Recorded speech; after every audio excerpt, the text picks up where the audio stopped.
What's up, people? Dave here, and a little quick story. Yesterday, I had a buyer client close on his home purchase, and unfortunately, the previous owner left the home a mess, like trash everywhere. Floors are filthy, bathrooms are filthy, and so this poor guy's moving into a home that looks like a pigsty. So we've worked it out. I'm going to head over with my van. I got it all cleaned out with the dolly in there. We're going to take out some of the unwanted furniture and garbage that was left behind. We'll take it to the dump, and I've also got a cleaner meeting us there. We'll get this place spick and span by the time we're done. Come along and let's go take a look.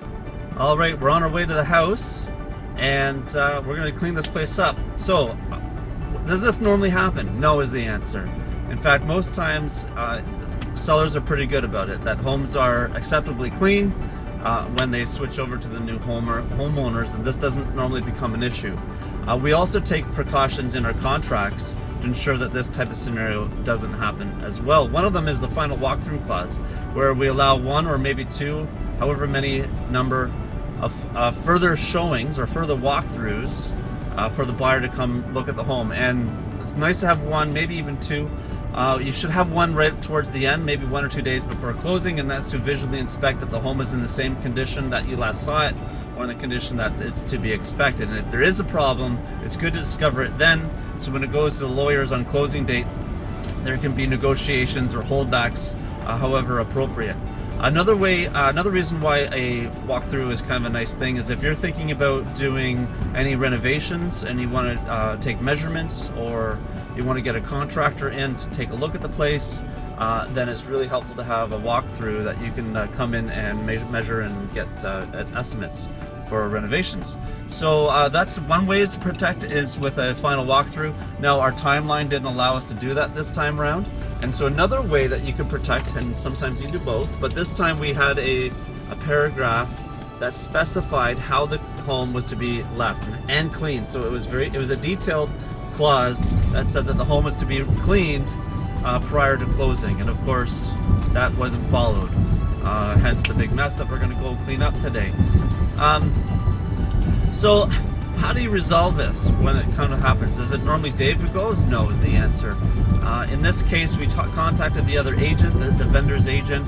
The vendor's agent called it the vendor, and the story was that the home was previously tenant occupied, and the tenant was supposed to clean the home before they vacated. Well, we know tenants aren't always the most reliable in cleaning after themselves when they leave. That's just a reality. And so, in my opinion, the previous vendor should have taken upon themselves to ensure that the home was adequately cleaned prior to closing. They were cooperative about it. They were, they said sorry and apologized, and they immediately wanted to do all they could to fix the situation. So they offered to come and come to the home right away, clean and discard all the unwanted things. My buyer was not so thrilled about that. I think they were kind of upset by this point, and it didn't really feel comfortable. So I offered to step in place of that person to remove the unwanted items, and we're going to bring in a professional cleaner. So Tracy's on their way to the house with me. We'll meet her there, and so together I'll be a little bit of muscle power, and she will be the professional cleaner. We'll get this place tidied up, and then the bill the invoice from Tracy we can send off to the seller. Now, the seller was actually really good about that too, because to be honest, they probably didn't have to pay for that. They already made a reasonable effort to clean it, and the buyer kind of turned that down, and so it's quite good of them. We've negotiated a specific dollar amount for any professional cleaning services. So here we go. We're going to pull into the home here, and let's get this home tidied up. Talk to you soon. And we're back home, actually. I've been to the house and back, and we've met Tracy at the home, and the home wasn't as bad as I feared. Now, it was largely because my client and his mom spent a good part of last night cleaning it, making the worst. So here's some pictures of what the home looked like before. Some pretty nasty toilets, and by the time I got there, he had already moved all the junk into a pile by the back door, which you can see here as well.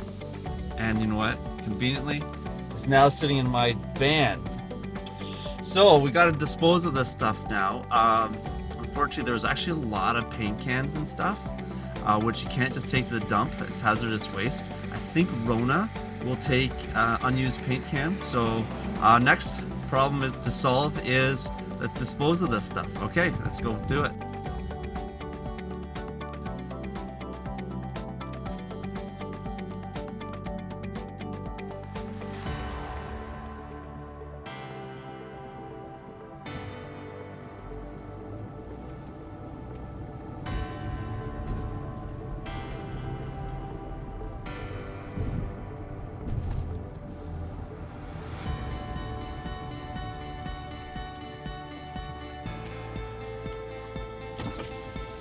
Hey, just some household waste stuff, small load.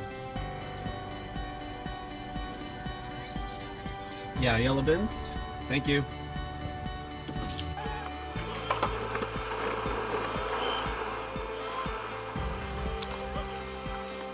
I don't think I could have parked any closer to this wall. Barely get my door open. We're at the Trail Road Waste Facility. I'm right near the yellow dumpsters for small loads. Let's get this thing emptied out. Let's do it.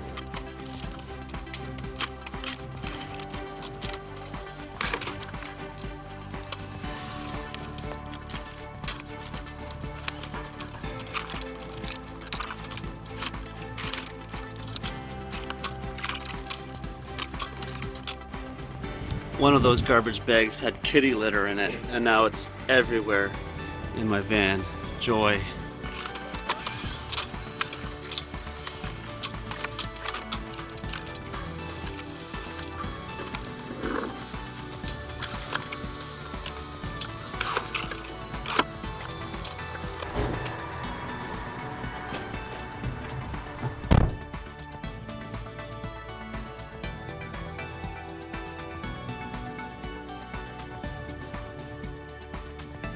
There we have it, part one complete. We have an empty van, with the exception of some kitty litter that fell out of those bags. That's gross. And I had one more paint can that was buried under all that stuff, plus all the paint cans still at my house. So part two will be to dispose of all the unwanted paint, and we'll follow up with you then. All right, we're 3 days later. Monday morning, I went to drop off the paint at the one paint shop I was told about, but their bin was full and they weren't accepting them anymore, so I called Lowe's, and yes, they do accept unused paint. They got a drop-off point just inside the front by the returns desk, and so we're going to load up a shopping cart and get rid of this paint. Come with me.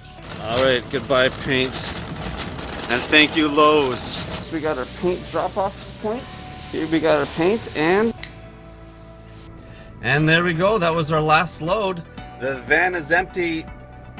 For the time being anyway, until next time we have a load to do. But the work is done, the home is clean, the buyers are happy, and we get to move on with other new adventures. So thanks for watching. Be sure to share it with a friend, and if you are moving, clean your house, you know, as a courtesy to the buyers moving in. It's just a good form to make sure that the home is clean for the new people moving into your house. So until next time, I'm Dave Robertson, your real estate professional for life.